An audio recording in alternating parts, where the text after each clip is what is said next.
မင်္ဂလာပါဒီနေ့ကျွန်တော် part 3အနေနဲ့ပေါ့နော်pronoun ပြောင်းလဲခြင်းကိုဆက်ပြီးတော့လေ့လာသွားမှာဖြစ်ပါတယ်အဲဆိုလို့ရှိရင်ကျွန်မဆက်ကြည့်ရအောင် okay အဲ့တော့ဒီ pronoun ပြောင်းလဲခါမှာကျွန်တော် pronoun စရာကိုဗမာနေသိထားရမယ်ဟုတ်လား subject form object form possessive adjective possessive pronoun နောက်ပါလို့ရှိရင် possessive adjective ထည့်ရမယ်เนาะဒီသဘောမျိုးဒီသဘောတွေကိုသိထားမှာလားကျွန်တော်ဒီ color တွေဖြည့်ရဲ့အခါမှာမှန်မှန်ကန်ကန်နဲ့ဖြည့်နိုင်မယ်ပေါ့နော်တန်းပြီးတော့ကိုကလွတ်ချက်ထားတာ I me my you you စသဖြင့်เนาะချက်ထားရဲဆိုလို့ရှိရင်ဒီ color ထဲမှာဖြည့်ရမယ်ကောင်ကဘာလဲဆိုတော့တီးပြီးဆိုတော့ကွာတန်းထည့်လိုက်အောင်မယ်เนาะနောက်မှဆိုလို့ရှိရင်စဉ်းစားနေမယ်ဆိုရင်ကိုယ့်အတွက်လည်းအချိန်ပုတ်တယ်အဖြေလည်းရောသွားနိုင်နေတော့เนาะnumber 1အနေစပြီးကြည့်ရအောင် Coco and Tutu we help their mother အဲ့တော့ color ကနောက်မှာဘာပါနေလဲဆိုတော့နောင်ပါတယ်နောက်ပါရင် color ထဲမှာကဖြစ်နိုင်တာက possessive adjective ထည့်ရမယ် their possessive adjective က their this is sign pencil case ဘာတွေ့ရလဲနောင်ဒါဆို possessive adjective ထည့်မယ် I am possessive adjective က mine Susu is folding she clothes ဘာတွေ့ရလဲနောင်တွေ့ရတယ်เนาะအဲ့တော့နောင်တွေ့ရတယ်ဆိုတော့ဘာပဲထည့်ရမှာလဲ possessive adjective she ရဲ့ possessive adjective က her You must tidy up your desk. ဒီမှာ desk ဆိုရင် noun တွေ့ရတယ်เนาะnoun တွေ့ရဆိုဒီမှာလည်းဘာပဲထည့်ရမှာလဲ possessive adjective you ရဲ့ possessive adjective က your I can find a pencil case ဒီမှာလည်းဘာပဲတွေ့ရလဲ I possessive adjective ထည့်မယ် I ရဲ့ possessive adjective က mine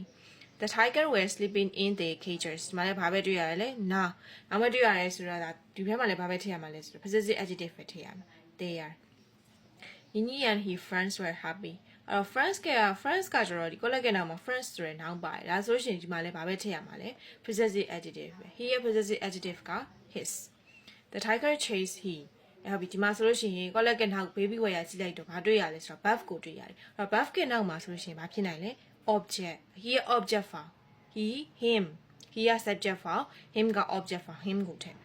This is we classroom ဘာတွေ့လဲ noun တွေ့ရ possessive adjective form ထည့်မယ် we ရဲ့ possessive adjective form our We have a library in front of we classroom ဘာတွေ့ရလဲ noun တွေ့ရတယ် colleague ကနောက်မှာဘာလိုက်လဲဆိုလို့ရှိရင် noun လိုက်နေတယ်ဒါကြောင့်မလို့ဒီမှာဘာထည့်ရမလဲ possessive adjective form ထည့်ရမယ် we ရဲ့ possessive adjective form က our နောက်တစ်ခုပါမယ် Robots can read with stories ဘာတွေ့ရလဲ noun ပါလဲဆိုဒီမှာဘာထည့်ရမလဲ possessive adjective we ရဲ့ possessive adjective က our This is I dream school နောင်ပါပြန်ပြီသူလဲဒါဆိုလို့ရှိရင်ဘာထည့်မလဲ my you should clip your nails often ဘာတွေ့လဲနောင်တွေ့တယ် possessive adjective form ထည့်မယ် your အဲ့တော့ဒီသင်ခန်းစာမှာတော့ဒီ grade မှာမေးထားတဲ့ word form တွေထဲမှာတော့ तू က collect ကနောက်မှာနောင်နေလာတာများတယ်ဒါအဲ့ဒါကြောင့်မလို့အရင်ကြီးတော့ထွင်မထားဘူးမဆာမွေးမှာတော့ဘယ်လိုမေးမလဲတော့မသိဘူးပေါ့နော်ဒီအမေးများရဲ့မေးခွန်းလေးတွေ notes ထုတ်ထားတာပေါ့နော်နောက်တစ်ခုThe name of our dream town is Dayai. Dream town ကဘာလဲဆိုလို့ရှိရင် now ကိုထပ်ပြီးရဆိုလို့ရှိရင် possessive adjective mine ဖြစ်မှာပေါ့ My parents like watching TV in their free time. ဘာတွေ့လဲ noun တွေ့ရ possessive adjective form ထည့်မယ် they are. My sister likes taking photos in her free time. ဘာတွေ့လဲ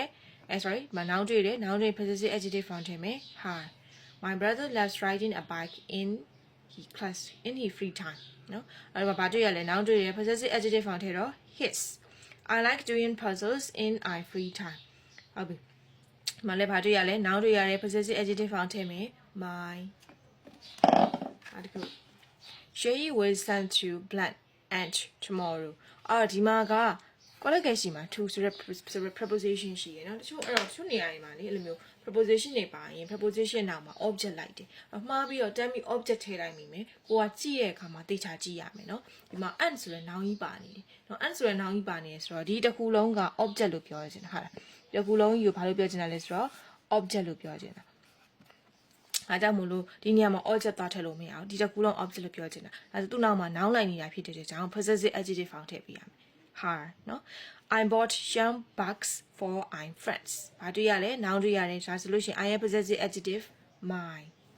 and go Santa and his family will go to Inle Lake ဒီမှာလည်းဘာပဲတွေ့ရလဲမိသားစုဆိုတာ noun ပေါ့နော် noun လိုက်တယ်ဆိုတာ possessive adjective form ပဲထည့်ပေးရမယ် he ရဲ့ possessive adjective က his ဟုတ်ပြီအဲ့တော့ဒီ grade 4 ကဒီ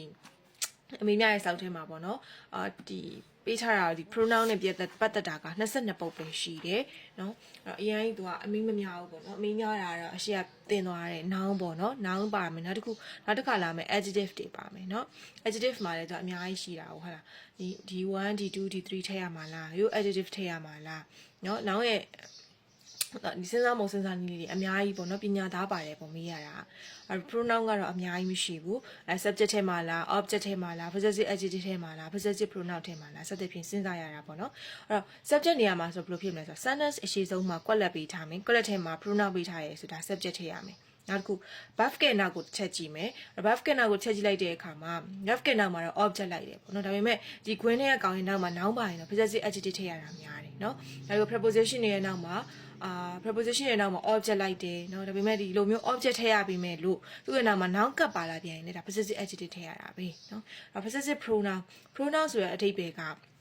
သူက noun ရဲ့အစားကိုပြန်ပြီးကိုစားပြုသုံးတာဒါဆိုလို့ရှိရင်ဒီ sentence ထဲမှာ noun တစ်လုံးလုံးပါလာနိုင်တယ်အဲ့ဒီခါကျလို့ရှိရင်တော့ possessive pronoun ကိုထည့်ကြတာများတယ်ပေါ့เนาะအဲ့ဒီထဲမှာတော့ pronoun နဲ့ပတ်သက်ပြီးအများကြီးကုန်မိထားတာတော့မရှိဘူးဒီ possessive adjective တွေဖြေရတာများတယ်ပေါ့เนาะဟုတ်ပါပြီအဲ့တော့ဒီပုံမှာကျွန်တော်ဒီ adjective တွေနဲ့ပတ်သက်ပြီးတော့ပြောင်းဖို့ပြောင်းနေဆက်ပြီးတင်ပေးပါမယ်အားလုံးကျေးဇူးတင်ပါတယ်